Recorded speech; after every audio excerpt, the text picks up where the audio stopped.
Perkenalkan aku Joel dan di sini aku akan memberikan sedikit pematerian untuk mentoring Akang Teteh semua mengenai solidaritas dan kebersamaan dan secara khusus dalam perspektif agama Kristen dan Katolik. Pertama kita mulai dari pengertiannya terlebih dahulu. Apa itu solidaritas? Yang pertama solidaritas kalau menurut KBBI Web, solidaritas adalah sifat atau perasaan solider, sifat satu rasa atau senasib dan sebagainya, perasaan setia kawan. Dan kalau kita lihat dari kebersamaan, itu berasal dari kata dasar sama, yang artinya serupa, atau halnya, keadaannya, dan sebagainya, tidak berbeda, tidak berlainan, dan kebersamaan berarti artinya adalah hal bersama, yang dilakukan bersama. Dan ini aku ambil juga dari KBBI dari kata dasar sama. Dan mungkin kita langsung ke intinya aja. Apa itu kebersamaan dan solidaritas dalam perspektif agama Kristen dan Katolik. Dan aku mengambil contoh kebersamaan dan solidaritas itu dari cara hidup jemaat perdana. Teman-teman mungkin dalam pembelajaran agama Kristen Katolik di sekolahnya dulu pasti sudah pernah atau bahkan di gereja sudah pernah diberitahu, dijelaskan mengenai cara hidup jemaat perdana atau jemaat awal gereja. Dan ini juga tertuang dalam kitab Kisah Para Rasul. Akan aku bacakan, aku ambil dari Kisah Para Rasul 2, bab 2 ayat 44 sampai 47. Bunyinya, dan semua orang yang telah menjadi percaya tetap bersatu, dan segala kepunyaan mereka adalah kepunyaan bersama. Dan selalu ada dari mereka yang menjual harta miliknya, lalu membagi-bagikannya kepada semua orang sesuai dengan keperluan masing-masing. Dengan bertekun dan dengan sehati, mereka berkumpul tiap-tiap hari dalam bait Allah. Mereka memecahkan roti di rumah masing-masing secara bergilir dan makan bersama-sama dengan gembira dan dengan tulus hati sambil memuji Allah. Dan mereka disukai semua orang. Dan tiap-tiap hari Tuhan menambah jumlah mereka dengan orang yang diselamatkan. Nah, kalau berdasarkan kita baca ayat tadi secara sekilas, ada mungkin ayat yang mengusik. Dan ini perlu teman-teman ketahui. Ada dalam ayat tadi, mungkin aku akan kembali.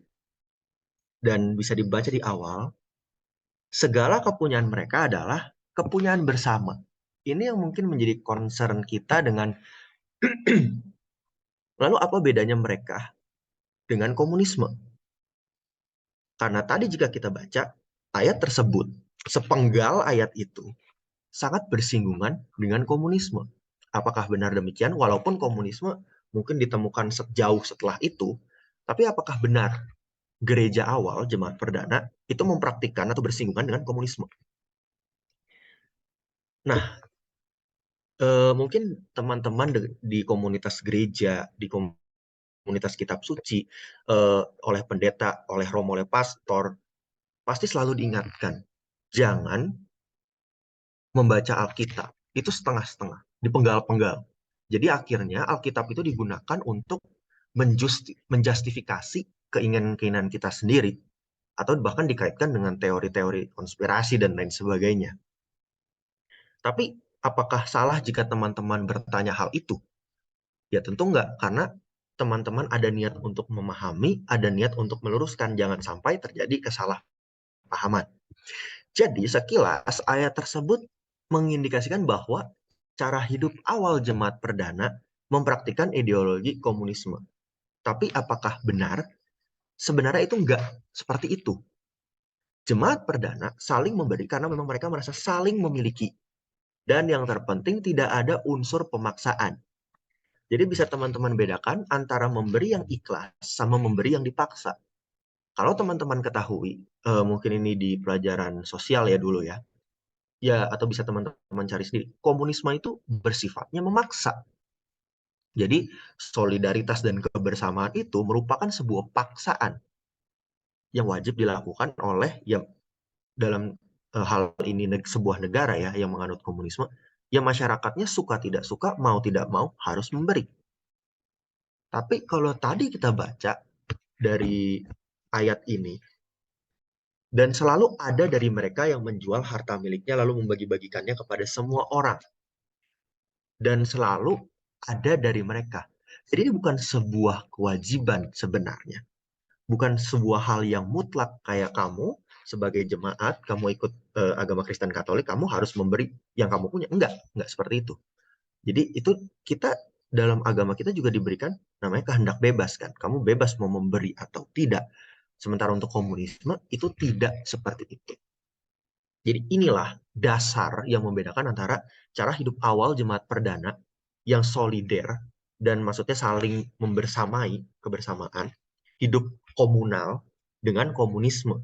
Itu yang harus kita garis bawahi terlebih dahulu. Lalu kita akan lanjut ke pembahasan yang mungkin spesifik untuk teman-teman bisa lakukan. Apa pentingnya? Ngapain kita bahas hal ini? Solidaritas dan kebersamaan menjadi penting dan sangat bermanfaat. Jika solidaritas dan kebersamaan itu dilaksanakan untuk hal-hal yang positif, bermanfaat, membangun, dan sesuai dengan perintah Allah. Bukan solidaritas dan kebersamaan yang kalian atau teman-teman lakukan, aku juga lakukan, untuk melakukan hal-hal yang buruk dan tidak sesuai dengan perintah Allah. Jadi, uh, jika teman-teman baca, kita balik lagi ya ke ayat ini. Dengan bertekun dan dengan hati mereka berkumpul tiap-tiap hari dalam bait Allah, memecahkan roti, berdoa, memuji Tuhan, menjual harta miliknya, membagi-bagikannya kepada semua orang sesuai dengan keperluan masing-masing. Itu adalah hal yang bermanfaat, membangun, dan positif. Jika mereka maksudnya tidak memiliki dan kita ternyata punya sesuatu yang lebih, ya kita harus membagikan. Dan solidaritas dan kebersamaan sering dipakai malah untuk hal-hal yang buruk, tidak sesuai dengan perintah Allah. Contoh paling sederhananya adalah soal nyontek. Itu solidaritas solid, kebersamaan bersama satu kelas mungkin atau dengan friend grupnya teman-teman masing-masing. Solid, solid, bersama. Solid gak ngasih tahu guru, solid. Tapi apakah kita sebagai orang yang percaya, sebagai orang yang beragama, yang udah ada perintah-perintah Allah, teman-teman tahu itu, apakah solidaritas dan kebersamaan itu dipakai untuk itu? Teman-teman sudah menjadi seorang mahasiswa, pemikirannya harus lebih maju, lebih kritis, menyangga sesuatu dengan hal-hal yang berhubungan dengan logika, misalnya. Ya, apakah solidaritas dan kebersamaan itu teman-teman manfaatkan untuk hal-hal yang buruk? Kita akui, kita sebagai manusia, kita masih banyak kelemahan, masih sering mengikuti keinginan daging, dapat pressure sana-sini, nilai harus bagus, dan lain sebagainya. Kalau nggak bagus, ya ada resiko-resiko tertentu.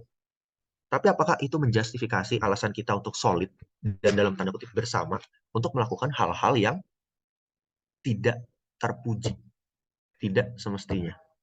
Ya teman-teman solid ya, bersama iya, dan itu esensi yang maksudnya ingin dibawakan toh dalam pematerian ini, tapi teman-teman harus bisa memilah mana yang baik, mana yang buruk, hati nurani teman-teman juga harus diasah, dan apakah yang terpenting kita kembalikan lagi ke konteks agama kita sebagai orang yang beragama, apakah hal-hal yang kita lakukan, solidaritas dan kebersamaan itu sesuai dengan perintah Allah atau tidak.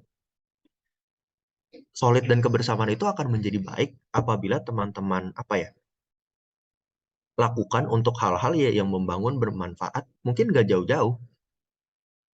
Jadi kita balik konsepnya. Solidaritas dan kebersamaan itu, kalau tadi aku ambil contoh nyontek, solid dan kebersamaannya itu kita lakukan sebelumnya. Dengan cara apa? Belajar bersama, sharing ilmu.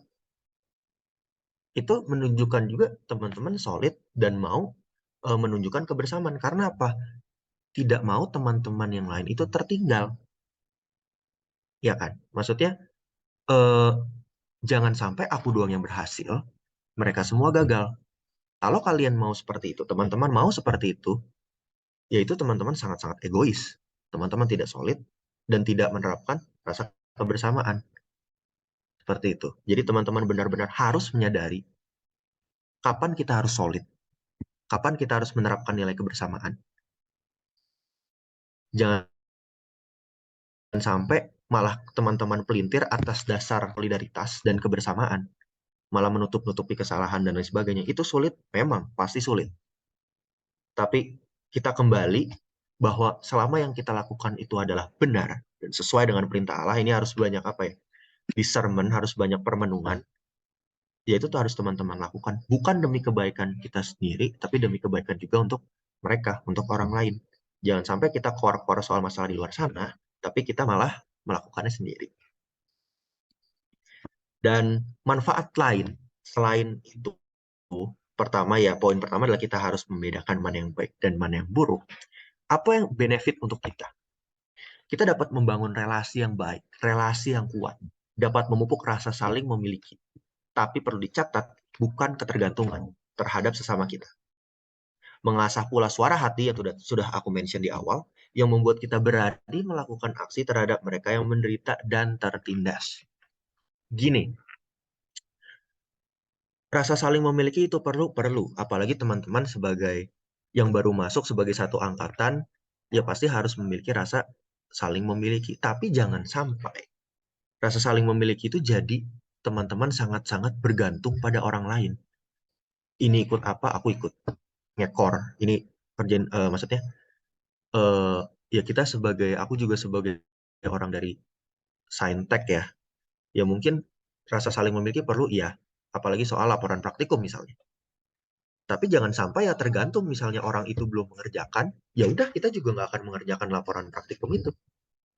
Itu berarti kan teman-teman sudah ketergantungan, mau enaknya sendiri, dan yang itu bukan rasa saling memiliki lagi. Teman-teman nggak bisa berdalih bahwa, lah kamu kan teman aku, harusnya kamu kasih dong. Kan kita udah temenan deket. Mana rasa solidaritas kamu? Mana rasa kebersamaan kamu? Buat apa kita ikut pola bina seperti ini, tapi kamu seperti itu kamu? Bukan kayak gitu. Teman-teman sebagai mahasiswa, teman-teman harus sudah sadar bahwa nggak bisa nih teman-teman ketergantungan nih terhadap orang lain. Teman-teman harus take action sendiri, mulai, dan rasa kebersamaan atau saling memiliki itu diwujudkan. Kalau misalnya kita sudah bingung, kalau misalnya mereka ada yang kesulitan, ada yang kena musibah, kena masalah, ya kita bantu. Tapi jangan sampai ya itu tadi, jadi ketergantungan. Jadi dibantunya dalam hal apa? Aku bingung nih soal metodologi misalnya ya, misalnya metodologinya aku bingung nih. Kamu nulisnya apa aja? Oh, aku nulisnya ini. Ya udah. Dan itu kan berarti kita tetap solid, kita tetap maksudnya memiliki rasa kebersamaan, saling memiliki. Tapi nggak serta-merta jadi ya ketergantungan itu tadi. Semuanya punya teman disalin dan lain sebagainya. Itu yang harus bisa teman-teman bedakan. Karena hal-hal seperti ini memang bisa, satu, dijadikan alasan, dan dua, sangat menyerempet. Menyerempetnya apa? Ya hal-hal baik sesuai dengan perintah Allah, dan hal-hal yang buruk tidak sesuai dengan perintah Allah. Contohnya apa? Ya ini yang aku sudah tulis, mengasah suara hati. Membuat kita berani melakukan aksi terhadap mereka yang menderita dan tertindas. Kalau misalnya ada suatu peraturan yang sangat-sangat tidak berpihak kepada misalnya teman-teman kita, atau misalnya sangat-sangat dalam tanda kutip mungkin rasis, apa segala, ya teman-teman harus berani bicara mewakili mereka. Ada masalah apapun yang teman-teman rasa kurang selaras nih dengan hati nurani, atau kurang selaras nih dengan moral kita sebagai yang ya moral ketimuran nih, atau bahkan melihat orang-orang di luar sana masih banyak yang eh, maksudnya ya lebih berat penderitaan, cobaan dan penderitaannya lebih berat dari kita dan bahkan ditindas oleh orang lain. Bagaimana teman-teman berani melakukan aksi, dan aksinya harus disertai dengan seperti yang udah kita bahas di materi-materi sebelumnya, kepemimpinan misalnya, kebijaksanaan, suara hati yang baik. Jangan sampai suara hatinya malah memandu teman-teman untuk melakukan hal-hal yang ya yang salah, malah mereka semakin menderita dan semakin tertindas. Jadi suara hati sangat-sangat penting untuk apa ya? Ya menerapkan solidaritas, kebersamaan dan saling memiliki ini. Karena tanpa itu kita akan ya maksudnya menjadi gak enakan dengan orang lain dengan dalih, kok kamu gak solid sih? Kok kamu gak mau? Lah kita kan sesama loh, sesama angkatan 23 misalnya. Jadi nggak ada rasa saling, maksudnya kok kamu nggak punya rasa saling memiliki sih? Kan kita udah diberikan pematerian tentang itu. Ya bukan seperti itu. Itu yang harus teman-teman sadari dari dalam. Kalau misalnya memang teman-teman bingung, ya ditanyakan. Tapi jangan sampai jadi ketergantungannya sampai yang ya akut parah. yang beneran apa-apa hanya tinggal minta, nggak mau berusaha. Itu. Jadi solidaritas, kebersamaan, rasa saling memiliki. Jangan sampai membuat teman-teman menjadi apa ya? Menjadikan ini sebagai alasan. Rasa solidaritas dan saling memiliki itu bisa teman-teman terapkan ya saat ini mungkin lagi ikut pola bina atau mungkin dia di fakultas ada aturan-aturan, ya teman-teman taati itu. Teman-teman memiliki solidaritas dan rasa saling memiliki, ya diterapkan di situ.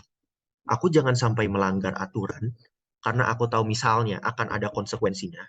Ya aku juga memikirkan teman-temanku. Nah, itu rasa saling memiliki itu. Dan itu rasa yang baik.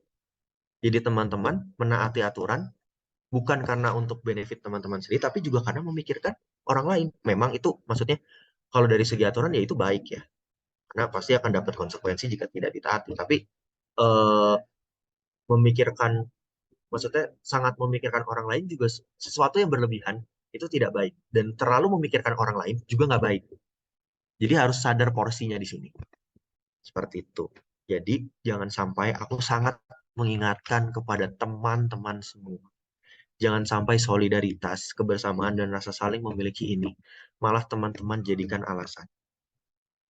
Kecuali jika memang maksudnya teman-teman bertanya hal yang masuk akal, hal yang logis, tapi dia nggak mau berbagi, pelit ilmu, dan lain sebagainya, ya itu teman-teman berhak mengatakan bahwa, kok kamu nggak solid? Kita ini masih sesama angkatan loh, kita punya tanggung jawab dan beban yang mungkin berbeda-beda, ada yang lebih berat, ada yang lebih ringan, tapi kan kita sama-sama di sini. Nah, itu bisa. Tapi jangan sampai karena kemalasan teman-teman. Teman-teman jadi menjustifikasi solidaritas dan kebersamaan untuk hal-hal yang, maaf, cetek. Dan untuk menjustifikasi kemalasan teman-teman. Gitu.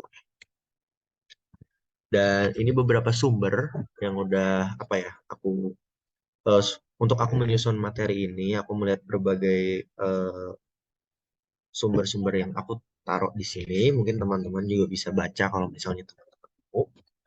Dan yang terakhir, sebelum aku tutup, tadi aku sudah bilang bahwa jangan pernah melupakan eh, dan jangan pernah menjadikan alasan, oke, jangan pernah menjadikan solidaritas, kebersamaan, dan rasa saling memiliki ini alasan. Pergunakanlah alasan solidaritas, kebersamaan, dan saling memiliki ini untuk hal-hal yang baik, hal-hal yang positif, bukan untuk keuntungan teman-teman sendiri, tapi untuk teman-teman sendiri dan juga untuk keuntungan banyak orang. Apa yang eh, teman-teman lakukan untuk orang lain, teman-teman ingat juga sabda dari Tuhan Yesus ya. Apa yang kamu perbuat untuk orang lain itu kamu untuk orang yang paling hina, yang paling menderita, itu kalian perbuat juga untuk Tuhan. Dan walaupun di zaman sekarang ini banyak yang memanfaatkan solidaritas, kebersamaan, dan rasa saling memiliki itu untuk hal-hal yang negatif, ya teman-teman tadi harus bisa memilih mana yang baik, mana yang buruk, dilakukan refleksi, dan lain sebagainya. Jadi jangan sampai teman-teman menjadikan ini sebagai alasan untuk gas dengan mudahnya menjudge orang nggak solid, kok kamu nggak bersama-sama, kok kamu nggak memiliki rasa saling memiliki. Kebersamaan itu harusnya dimaknai jika teman-teman melihat ada orang yang tertinggal, itu teman-teman ajak. Teman-teman melihat ada yang dikucilkan dari angkatan teman-teman, misalnya ya. Aku nggak ngomongin jelek tentang angkatan karena aku juga nggak tahu. Tapi teman-teman kalau misalnya melihat ada orang yang mungkin dikucilkan dari mungkin lingkaran pertemanan dan lain sebagainya, ya harus teman-teman sebagai orang beriman, orang percaya, sebagai orang-orang yang eh, beragama Kristen dan Katolik yang ajaran agamanya berpusat pada kasih, ya harus teman-teman yang take action. Itulah bentuk solidaritas dan kebersamaan. Jangan sampai satu orang pun dari angkatan teman-teman merasa left out. Itu yang harus teman-teman pahami, harus teman-teman tanamkan. Tapi ya balik lagi tadi, jangan sampai ya istilahnya adalah memanfaatkannya untuk hal-hal buruk. Yang tadinya nggak nyontek diajak nyontek, yang tadinya mungkin apa segala apa ya eh, nggak solid untuk nyontek, kan itu hal yang salah sebenarnya. Apalagi kita di dunia akademis, baik saintek maupun sosum, yang teman-teman tahu kalau plagiarisme itu wah hukumnya sangat-sangat ya dalam tanda kutip berat ya. gitu. Jadi teman-teman perlu ingat, renungkan bahwa apa sih solidaritas, kebersamaan, dan rasa saling memiliki untuk itu bagi teman-teman sendiri. Apakah selama ini teman-teman malah solidaritas dan kebersamaannya itu jauh dari apa yang Tuhan perintahkan dari 10 perintah Allah, eh, ya dan juga dari sabda-sabda Tuhan kita. Apakah teman-teman malah jauh dari itu?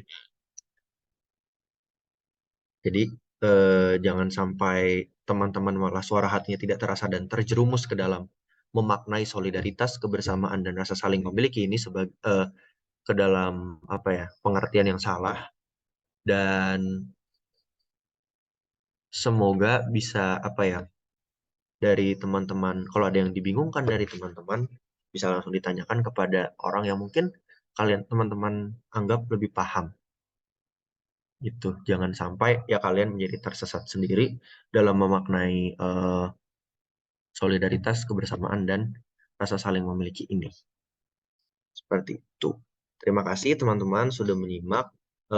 Jangan sampai lupa dengan pematerian-pematerian yang sudah aku kasih saat ini maupun sebelum-sebelumnya. Terima kasih atas kebersamaannya. Semoga Tuhan selalu memberkati dalam setiap aktivitas, setiap langkah teman-teman semua. Tuhan memberkati. Terima kasih.